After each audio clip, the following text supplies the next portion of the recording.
Hey everyone, welcome to Samuel Leeds Podcast. My name is Dr. Ryan Rieder, and on this episode, we are going to talk about big deals, property compliance, and work-life balance. Samuel, 2020, I feel it's freaking awesome to be sitting with you today. I've got some questions I want to ask you today. We've been friends for quite some time, and I feel really privileged to be sitting with you at the beginning of a new year. Finally, I want to pick your brain about what you're going to be focusing on in 2020. I know you recently posted a video on your focuses in 2020. So tell me a little bit about what you've been up to in Christmas now and what your big focus is in January and why January is a good month to be investing in property. I think January is a brilliant month. I mean, Christmas time, this is how I played it over Christmas, and I even posted this out there. So everyone wants their house to sell before Christmas. All the estate agents say, well, it will be sold by Christmas. We're going to aim to do it by Christmas. Everyone's hoping it will be sold by Christmas. When it doesn't sell, you get pretty depressed. And then you become very motivated because the last thing you want to do is start being told, well, next Christmas. So what I did was just after Christmas on Boxing Day, I just looked through all the houses that were still available. And then there was one working day in between Christmas Day and the New Year. And on that one working day, when everyone else was like, oh, what day is it? What's going on? Huh? Nice. And all hung over and stuff. Yeah. I was just picking up the phone, booking shared loads of viewings. And now I've got a lot of deals in the bag going through.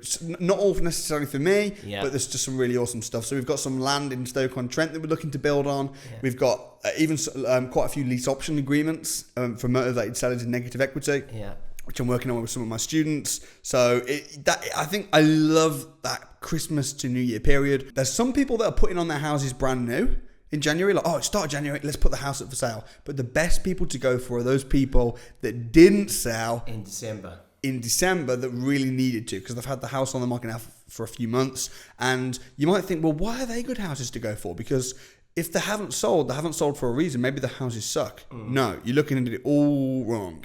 You need to say, they haven't sold, they're going to be motivated, I'm going to get a really good deal. So that's kind of what I've been doing in January, really focusing hard on the property front. And it's just been a fabulous month so far. Cool. I'm interested to ask you a little bit more about your preparation for December, because what's interesting about, we're sitting here now, it's January. I can feel the energy just even in this interview, is that most people are kind of only it's the beginning of January now. Most people have not even thought about the year.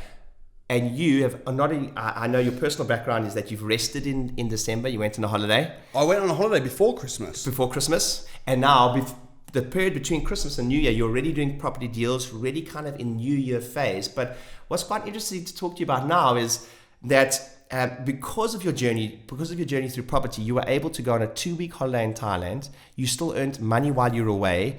And Albert Einstein said this. He said, genius happens in leisure time. So I'm actually quite interested to find out what thought flashes or what ideas you got while you were on holiday. Because I think as an entrepreneur myself, sometimes you get so caught in the business that you miss that thinking time. Yeah. So how was your holiday for you? The holiday was great. I mean, we were in Thailand, and then after a few days, we just said, let's go to Singapore for a bit. So we spontaneously jumped on a flight and went to Singapore. We stayed at the Marina Bay Hotel, which is absolutely fabulous. We probably spent about £35,000, over that 2-week period. So we just let our hair down and had great fun. But you are right. When you go away, that is when you come up with the genius idea. So I've been working on a new book with some of my students, which has just been published and released on Amazon. We self-published it, which is called, I feel this sounds awful, but I've forgotten what it's called. It's about compliance. The title is that boring that I forgot what it's called, but it's something called property. I think it's called Property Compliance Made Easy. Yeah. It's not the most exciting book. It's not like how to be financially free in 7 days, how to, buy low, rent high. But because everyone keeps saying to me, but what about compliance? But what about legislation? So for all those people interested in that side of things, that's why we wrote the book. I say I didn't want to write the book because I find that stuff boring. So I brought in some of my students. But to be honest, it's a fabulous book. Cool. And I think it's going to really serve a lot of people because there's so many people that are these compliant mentors that are teaching people about how to be compliant, and they're charging a fortune and they're wrapping people up in red tape, making it more complicated than it needs to be. So I wanted to just set the record straight. Alongside, I need to give a shout out to Anthony Wilmot, Hannah Mills, James Armstrong. They really wrote the book. I just oversaw it, and it's great. So it's been fabulous. And I've also I published that video, but I published my business plan about my 2020 plan. Now, listen, I think what's very interesting about how, because not being a details person myself, it's interesting how you said that kind of world bores you. And actually, I think having spent some time with you, I think one of your greatest successes is that you embrace a topic that I talk about in my coaching and mentoring, etc. And when I speak anyway, is the concept of sloppy success. Yeah.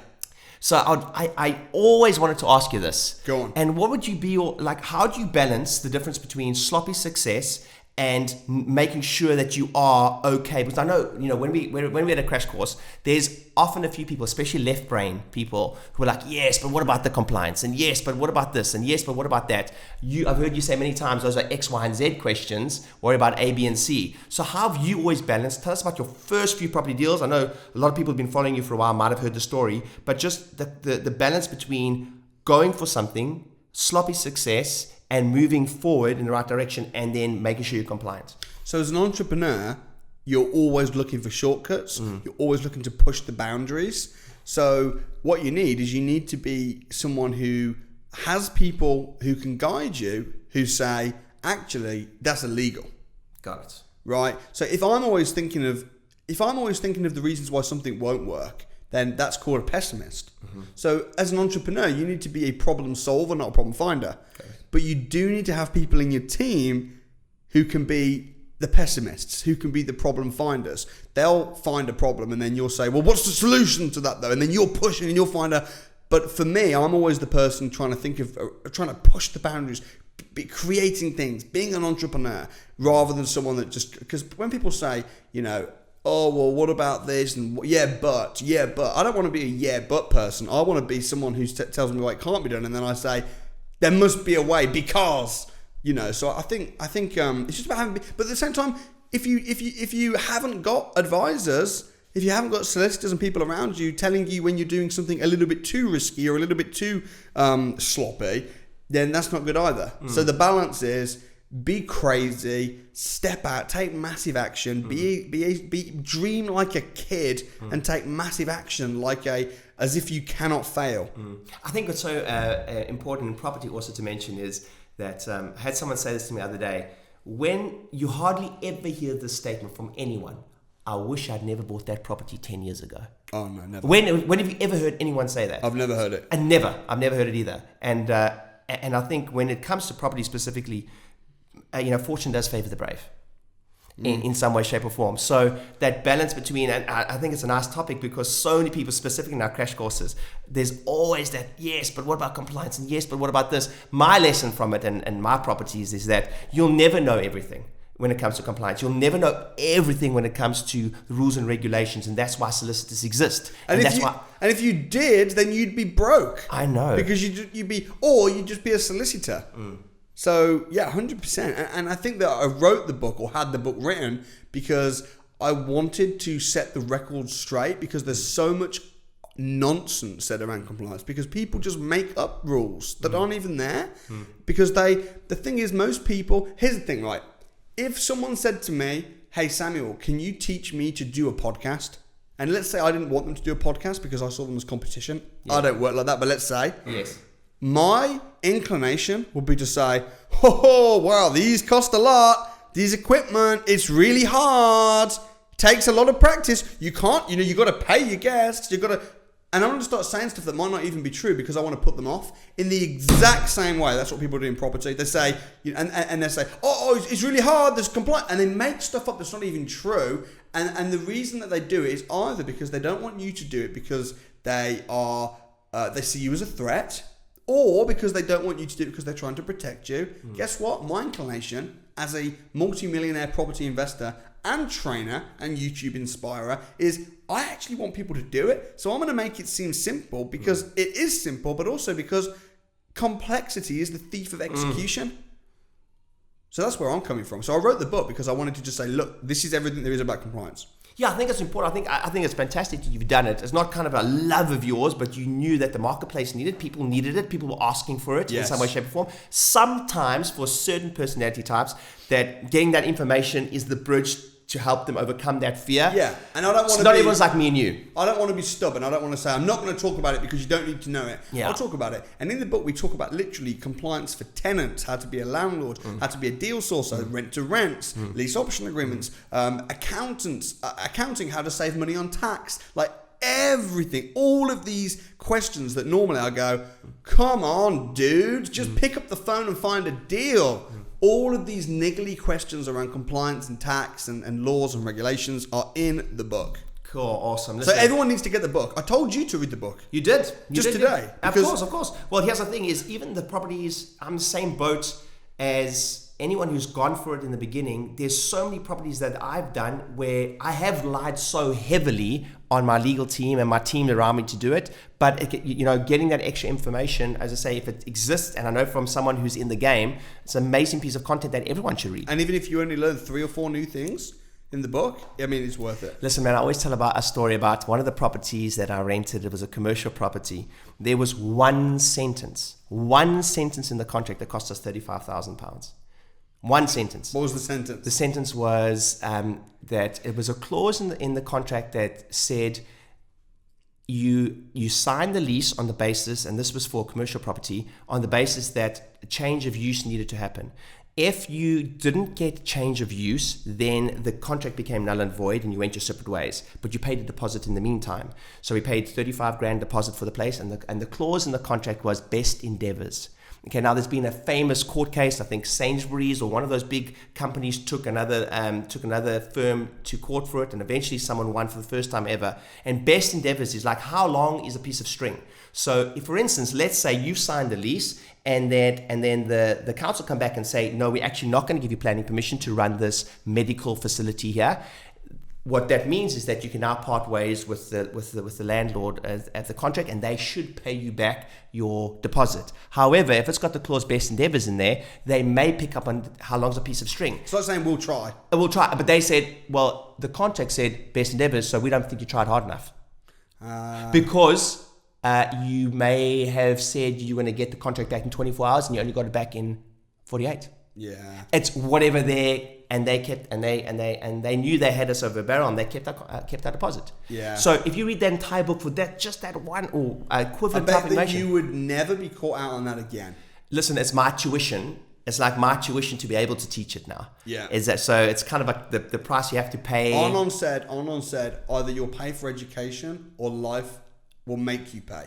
Either way, you're going to pay at some point. Yeah. So that was a 35K lesson for us. One sentence when it comes to compliance. Listen, man, I really wanted to talk to you a little bit about, when you go down your property journey, you kind of got 2 paths. In the beginning, it's tick along with single lets. It's tick along with slightly deals that are going to, I know when I started my property journey, because I was doing relatively well in business, when I first started, the whole single let world was sometimes not as appealing. As I got a bit blindsided by the fact that maybe the cash flow was quite low, and sometimes that stopped me from ticking along. And I'm just so interested to ask you a little bit more about, you did 29 property deals last year. Yeah, or at least I was involved in 29 property deals last year.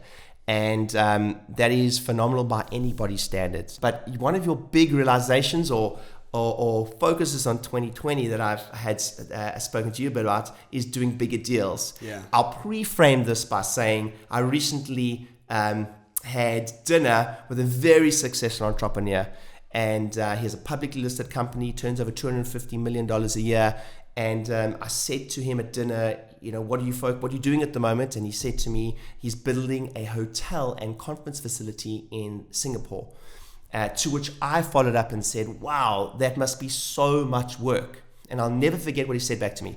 He said, big project, little project, same work. Yeah. And that we've had conversations about that. So tell us a little bit about that focus for you, and give us some ideas of what you mean when you say you're going to focus on, you're taking a slightly different focus in 2020, but give us some ideas.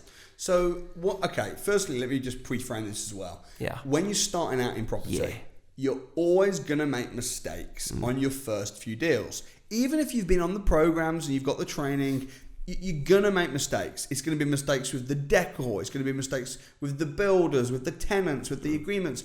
And it might not be mistakes that are going to cripple you, but you're going to make mistakes. So it makes sense when you're starting out to start with smaller deals. So maybe get a single leg, get a bit of landlord experience, then get a couple of HMOs, maybe then buy a property and refurb it, and then maybe take a pub and turn it into flats. But start small, because you're going to make mistakes. It's better to make mistakes on a small deal for a £100,000 house than to make mistakes on a £100 million house. And I'd like to jump in there quickly. I look back at that time where I didn't tick along really early in my property journey at the 50K deals, the 30K deals, the 6. I look back and I wish I had. Yeah. Because at the time, that smaller cash flow, but I didn't. I look back now and I go, oh man, I should have ticked along. Yeah. And I was looking at the bigger deals already when I should have just ticked along. Yes. So that's one of my regrets. Right. But so I'll pre-frame it with that. So when I looked at my 2019 spreadsheets of how much money that I'd made from my property business, because I don't take a salary from my training business. That's mission. So my property business, I was thinking, it's like the 80-20 rule. 80% of the money has come from 20% of my properties that I've bought. And those 20% of the properties that I've bought have been big deals. Now, the interesting thing is this. 80% of the workload had come from it's just like from the small deals. So I'd spent so much more time and energy on the small deals, but then I'd made so much more money on the big deals. And I think the reason was as well, because when you start valuing your time a lot, when you're doing a small deal, the solicitor process, signing the paperwork, I can't even be bothered to sign the paperwork and talk to the solicitor and talk to the mortgage broker and talk to the estate agent. And for a house that's $100,000, it's like, well, if I'm actually going to bill through the business my hourly rate, it makes the project suddenly so much less, but the profit so much less. Yeah. Whereas on the big projects, I can afford, because the money is so much better, I can afford to pay absolute experts and specialists. Like we've got a guy, Ben, who's on 6-figure salary, plus he's also a partner in Samuel Leeds, which is our construction company. So with Ben, I'm thinking I can't ask Ben to go and do stuff on the small deals because I can't afford for Ben to do it. It doesn't just the time to reward ratio is not justified. Right. So if I can't afford to get these A players like Ben and some of my team to deal with the little stuff, who's going to deal with the little stuff? My wife, maybe me. And it just got to the point where I spoke to Grant Cardone. I've got to credit Grant Cardone because when I met him last year in July, and we've got several meetings booked as well, he just said to me, dude, you're playing too small of a game. And I think the reason that happened was because these little small deals and even the HMOs and these properties, because they were working so well for me and I was making money off them, they were going up in value, I became financially free off them, I was thinking, well, this has always worked for me, so I'm just going to stick to what I know works. But then actually, if I want to be a billionaire, if I want to impact 1 billion people, it just makes sense to play a bigger game. So now I'm doing big deals. I was also lending money to people. I was like giving I was giving money to people. Like I gave out over £1 million just last year to my students and some of my colleagues, just in hard cash, just for them to invest. And I took a fixed return on investment of about 15-16%. And I was like, wow, there's no work for me. But actually, it's no work for me anyway because I've got such good systems and such a good team. Why not invest it properly myself? Stop being lazy. Stop being apathetic. Stop being complacent. Think bigger. And if I'm making so much money on these big deals now, why not push the boat a little bit more? So I still love the small deals. I'm still going to... Also context, you've been doing profit for over 10 years now. Yeah. So like for anyone watching this, that's where you grew into a massively successful property entrepreneur, was the bread and butter stuff you're talking about now. All the small deals, things for 10 years. And I would never poo-poo it. I would never say, don't do that. No, I wish I'd done more of that in the beginning phases. Yes. I probably got a bit blindsided by the bigger deals, but I could have ticked along at a point in my career. It's kind of the question, it's both, keeping an eye on both. Listen, if you've got 20 grand in the bank and you're working 9 to 5 and you want to become financially free, then that's one thing. But if you've got $500,000 and you want to create massive wealth, then maybe look at doing big deals. Yeah, got it. I was recently introduced to a concept and it kind of shook me. when I heard it for the first time, and someone was like, first of all, we all know the concept of what got you here is not going to get you there. So ticking over with that, and there's a time and place to be consistent and keep on doing the thing you're doing. But someone said this to me. He said, Ryan, sometimes your key to success is to stop trying harder. And I took a second to think about it. He's like, sometimes the thing you can only try harder at a thing. Sometimes the model that you're trying harder for your next steps is maybe got its limits. So simply trying harder at the thing you've been doing for the last whatever will only take you so far. Sometimes about changing up your strategy a little bit, not just trying harder at something, changing it up completely. And I was like, stop trying harder all the time. It's like a bit of you working so hard on that hamster wheel. You know? Here's the thing, right? What will make you financially free will not make you a millionaire. Got it. What will make you a millionaire will not make you a billionaire.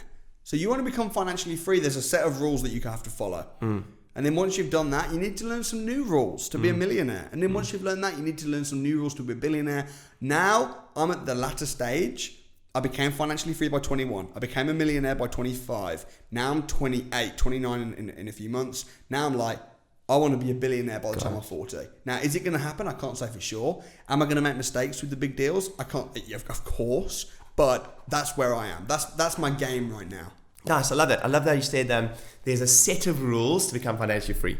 There's a set of rules to become a millionaire. I think sometimes people overcomplicate that, and they think like you hear the set of rules from a trusted source, and then people try to overcomplicate it. And that, I love the saying, you can be right or you can be rich. You can't be both. Yeah. And sometimes, like when you know what it's like to be in the training world where there's a set of rules that work for you, just do the thing that works as opposed to recreate the wheel all the time. So tell me about your influences now for your next steps to become a billionaire, which you've been very open about. So you've put it out into the universe. Yeah. What are some, I don't know, whether it's people you have to follow or steps you have to take? I know you've mentioned a few now. Is there any other guidance you can give me? Yeah, for sure. Well, after last year, spending time with Robert Kiyosaki, Grant Cardone, some of these super wealthy people, what I realized was that they all use other people's money. Got it. They all leverage other people's money. It was something that I've always been a little bit uncomfortable with in the past because I kind of thought, well, I don't want to use other people's money because I've got my own. But actually, what about both? And what got me started in the first place and how I started out was by using 20 grand from my grandma. Right? So why now would I be like, oh no, I don't want to do that anymore? And also when there's people in Singapore with hundreds of millions of pounds and celebrities that have got millions of pounds that don't really know what to do with it and are saying to me, hey Samuel, have you got any ideas? Before I would say to them, yeah, come on the crash course. But not being funny, but some of these multi-millionaires, celebrities, that they might not have the time. I've been working with a lot of Premier footballers. I've just been on the phone yesterday to someone who a star Premier football player, multi-millionaire. Like, for him coming to a crash course, I used to be like, what's the problem, man? Just get down. You need to do whatever it takes. But now I'm thinking, maybe I need to be able to find a way of also helping those people. There's so many footballers who are multi-millionaires, who are 22, who are blowing all of their money, who could any minute have an injury, and then suddenly they'll be pushing boxes in Sainsbury's with depression. Like, if I know how to help them out, and also it's going to help get me to a billionaire. Zig Ziglar says, help other people get what they want, you'll get what you want. So now what I'm doing is I'm partnering, I'm joint venturing, and I'm letting them invest in the big deals, which is also scaling my net worth up as well. And I think that's something that Grant Cardone, Robert Kiyosaki, all of these guys do.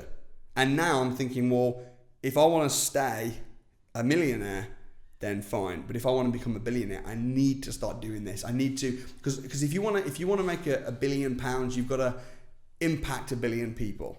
You've got to help more people. So I think it's just opening up more doors, helping more different types of people. So yeah, man. Because I know you've had these opportunities flowing your way for a while. Years. 3 years. But what was the shift for you? The shift was for you to play a bigger game is that you had to say yes to some of these opportunities. I think it was also as well that, the fact that I've been doing big deals for the last couple of years now myself. Like, I might not have been ready for it a few years ago. Now I'm in a position where I've got full-time chartered surveyors, valuers, cost managers, builders, project managers. In my team. Yeah. Not subcontracted. You've really got your power team. No one's got a better power team in property than me right now in the UK. Yeah. No one's got better connections than me right now in the UK. Yeah. So I've got that. in one way. And when people say to me as well now, like, Samuel, who's your solicitor? Who's your it's a bit difficult because before I just go, yeah, man, this is my solicitor, this is my broker. But now I'm thinking, now I've got different set of team. They'll charge you £1,000 an hour. You don't want to use them. And I'll recommend different types of people. Because when I was growing up and I was doing deals, I was finding people from BNI, I was networking, I was getting people, small teams. Now I'm working with big companies and organizations. So when I get someone that's buying their first deal that says, oh, Samuel, who do you use for your broker? It's like, this is a different game right now.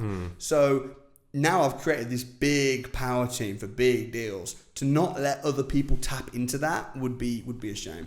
Awesome. Listen, we're at the beginning of a decade. Yeah. We just finished the decade. Been a good decade for you. Yeah, massive, yeah. 10 years in property. If you had said to yourself 10 years ago that you'd be where you are right now, what would you have said to yourself that? I don't think I would have believed it. Cool. So now I'll take that into the next 10 years. Where would you like to be in 10 years' time? Well, I want to be a billionaire by the time I'm 40. I'm now 29 soon. So by 2030, I want to be pushing a billionaire. I also want to be, and the thing is, some people might say, why do you want to be a billionaire? I remember when I started out, you say 10 years ago, 10 years ago I was 19, all I wanted was financial freedom. If you said to me 10 years ago, do you want to be a millionaire? I'd have been like, no, I don't want to be a millionaire. I just want to be financially free. But then when I became financially free, I wanted to be a millionaire. Why? Because I wanted to push myself, not because I wanted the £1 million in my bank, but because of who I knew that I would become in being able to make £1 million. Got it. The exact same thing is going on now, man. Yeah. I want to be a billionaire, not because I don't want to look at however many zeros in the bank. I'm not interested in that. What I want is I want to become the kind of person that can add that much value to society and to the planet that I deserve to be a billionaire. If you gave me £1 billion now from the lottery, it would be almost like me looking at Everest and going, oh man, I can't wait to climb it. Come on, let's go team. And then someone just skipping me up on a zip wire or a helicopter. I would feel cheated if you gave me a bit. I don't want anyone to give me $1 billion. I want to earn it and I want to become someone that can manage it. Yeah, I understand. It's interesting. That concept of becoming that person over time has been a huge influence on my not only my property journey, but my business journey. Is I truly believe that business is the greatest personal development program of all time. Yeah, for sure. Because you can have so many challenges within business. It doesn't matter when. It's when it happens, not if. And through those challenges, you learn so much about yourself. Yeah. So if that is your next 10 years, and your lessons from the last 10 years, my wife and I, every single December, sit down and we look back at the previous year and go, what were our wins? What were some of our unexpected wins? What would we like to do more of in the next year or less of in the next year? If I just say to you on the last decade, what do you think what are some of the things you should do less of in the next decade to achieve your goals or more of in the next decade to achieve your goals based on your previous decade? What would you say? Okay, so the next decade, I think I want to spend a bit more time with my wife and with my kids. I know that they're both young. I've been married now 5 years, but I think that's something that's really important because, as you said a bit earlier, when you have time on holiday vacation, you actually do come up with genius ideas. So rather than working hard, I want to work really smart. I want to be over the next decade, I'm going to be way more open to collaboration ideas. Okay. I was a little bit of like a lone ranger the last decade. I've been doing kind of a lot of stuff myself. Now I'm much more open to collaborations, more open-minded, rather than just like, this is my thing and I am doing this and I'm doing it all alone. It's like, no man, I'm open. I'm going to be smart. I'm going to be spending time with my family more. I also watched even this year, not this decade, this year, I'm going to get in shape because I think that, okay, right now I'm young, I'm 28. I have a lot of energy and people say that to me. You've got so much energy. When I'm 40, I want to have the same energy. And I know that if I am not in good shape, there's going to come a time where it's going to be like, actually, I don't have the same energy I used to have. So I want to have more. I want to continue to have the same energy. So this year I'm going to get in shape, and I've hired a full-time personal trainer that literally just travels with me, trains me, feeds me, helps, with everything, just holds me to account. Environment is stronger than willpower, as you always say. And having Marvin, who's my PT, who's awesome. He's got like his own TV channel on Sky One. He's almost like a bit of a celebrity in the fitness space. Having him with me just always constantly with me. I mean, he's not with me 24/7, but I see him all the time. Having that environment is amazing. So we've literally just got started this month, and I'm loving it. So I'm excited about my health. I'm excited about my family. I'm excited about becoming a billionaire. I'm excited about inspiring and helping a lot of people to make money. And I'm also excited about collaborating with people and just having fun. Awesome. It's probably a bit of a lesson for me, that what you've just said, because there was once an article that Ariana Huffington wrote, and she said there's kind of 5 things. There's family, friends, business, health, and sleep. And she said, choose 3. And you can normally do 3 very, very well, and there's going to be some level of compromise in the other 2. So let's give you an example. If you're going to go push hard with business, you're going to spend time with your family, and for instance, you want to exercise, you're probably going to have to compromise a little bit on sleep, and you may not see your friends as much as you want, you know. Yeah. But I've been saying that so often that I actually thought to myself the other day, I wonder if it's not becoming a self-fulfilling prophecy. In that, like, why can't I have all 5? Yeah, I don't agree with that. Yeah, why can't I have all 5? And it's just the other day I said to myself, well, if I keep on saying that I can only have 3 Which of were the the 5. 3 that you thought you were having? I always thought that business, obviously I love business, I love doing what I'm doing, family, and in some way, shape or form, I really like my sleep. So I was like, in some way, shape or form, I have to choose between sleep and exercise. Yeah. That was kind of my big compromise. I've got a young baby now, so it's a bit different. Those are my ones I battle with. It's funny because when I met you, when we spent some time together training, I was jealous of your fitness. I remember you took your top off at the Train the Trainer program, and I was like, damn, like you hit your energy. And I came up to you and I said, like, dude, what do you eat, man? Like. But for me, it's always been a bit of an excuse. Exact same reason. I've always thought I'm so good in business. Yeah. And for me, the 5 things would also be different. I'd also include faith in there as well. Yeah. I think that it's really important to be close connected to God. For me, that's a really important thing. I know it's for you. Yeah, we've actually spoken about that with a lot of my travel I used to do was on Sundays, and it was a challenge for me. And as we say, environment is stronger than willpower.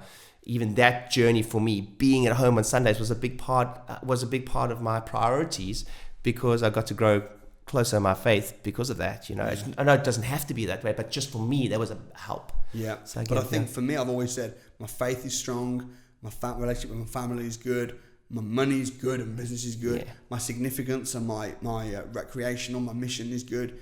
My health and fitness and food and stuff, that's not too good. But hey, at least everything else is good, you know.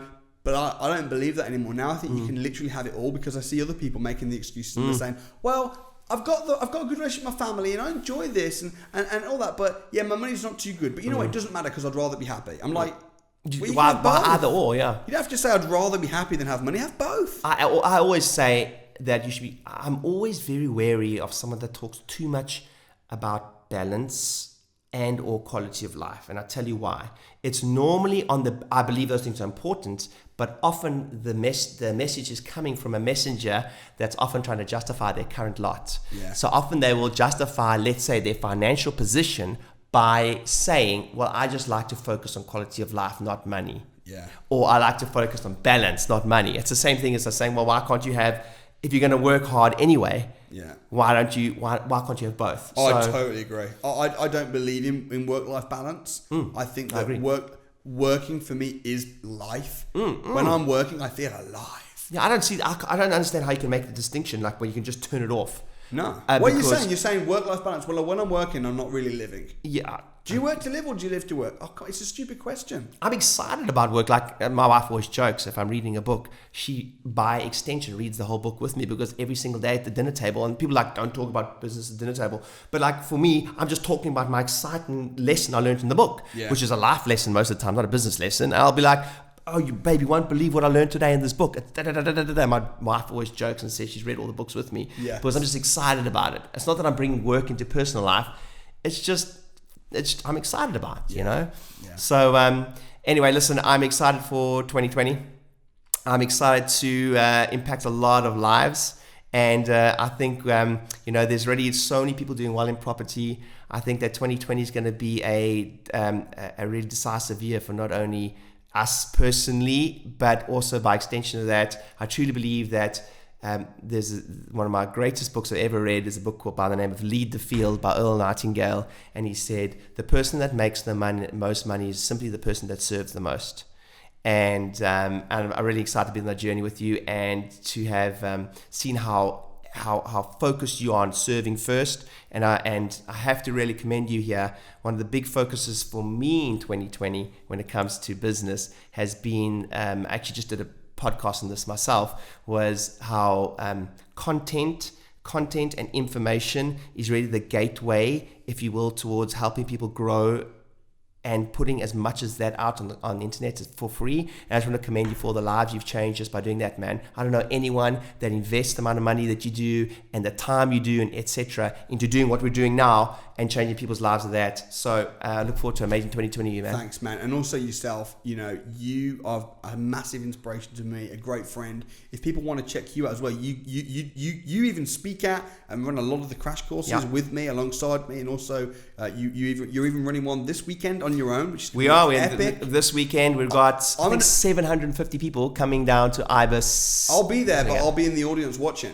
Nice. Serious. I love it. So people will be like, I'm coming to the Property Investors Crash Course by Samuel Leeds. Samuel Leeds is going to be sat in the audience with me. But do you know what? There's very few people on the planet that I would let teach my programs like that. But not only have you been there, done it, got the t-shirt, you're a multi-millionaire, you know property really well, you're also an amazing communicator, but you've got the same mission that I have. So if people are listening to this and they want to see more of Ryan, they want to see more of me, get down booked onto the Property Investors Crash Course. Awesome. See you guys soon. I hope you enjoyed the podcast and we'll do a lot more of these in the future.